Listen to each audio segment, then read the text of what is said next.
कांग्रेस सांसद इमरान मसूद इस वक्त मेरे साथ हैं। इमरान जी, जिस तरह से ईरान और इजराइल के बीच में जो कुछ तनाव बना हुआ है, कैसे देखते हैं, क्या कुछ प्रतिक्रिया है आपकी? देखिए, इजराइल जो है वो हमेशा दूसरों को धमकाने का काम करता है। एग्रेशन पर इजराइल है।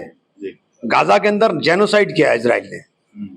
गाजा के अंदर हजारों बच्चे मार दिए, 5-5, 6-6 साल के बच्चे मार दिए।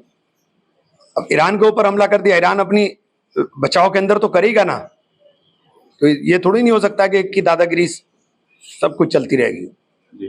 अच्छा, इस युद्ध की वजह से व्यापार पर भी कहीं ना कहीं असर पड़ रहा है। सहारनपुर में देख रही तो लकड़ी कारोबार फिर एक बार फिर से हाशिए पे आ गया। देखिए, कारोबार पे तो जब युद्ध होता है तो पूरा असर पड़ता है, लेकिन हमें ये देखना होगा कि हम कहाँ खड़े हुए हैं।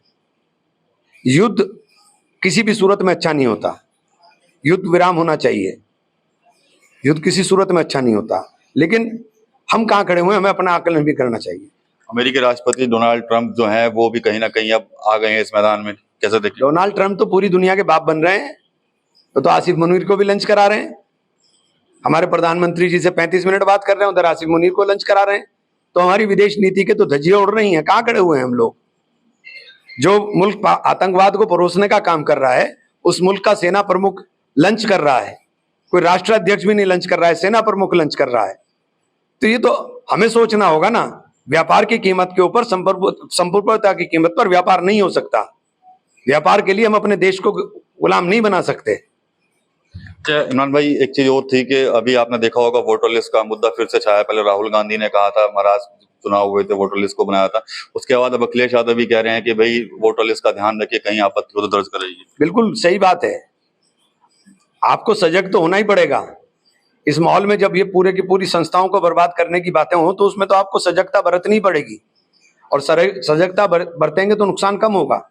हर व्यक्ति को अपने गांव के अंदर, अपने बूथ के ऊपर खड़े होकर के अपने वोटर लिस्टियों का सत्यापन कराएं। चूंकि ये सवाल उठ रहे हैं तो चुनाव आयोग भी कह रहा है कि हम वहां पर बीएलए का रोल उसके अंदर रखेंगे। तो जो पार्टियों के बीएलए हैं उनको सजगता के साथ इसके ऊपर खड़ा होना पड़ेगा। ठीक है, तो ये इमरान मसूद हैं और कहीं ना कहीं जो ईरान और इजराइल के बीच में चल रहा है उस पर प्रतिक्रिया दी है। साथ ही साथ कहीं ना कहीं डोनाल्ड ट्रंप पर भी बयान जो है इमरान मसूद का सामने यहाँ पर आया है। टीवी 9 यूपी के लिए सहारनपुर से विकास कर रही है।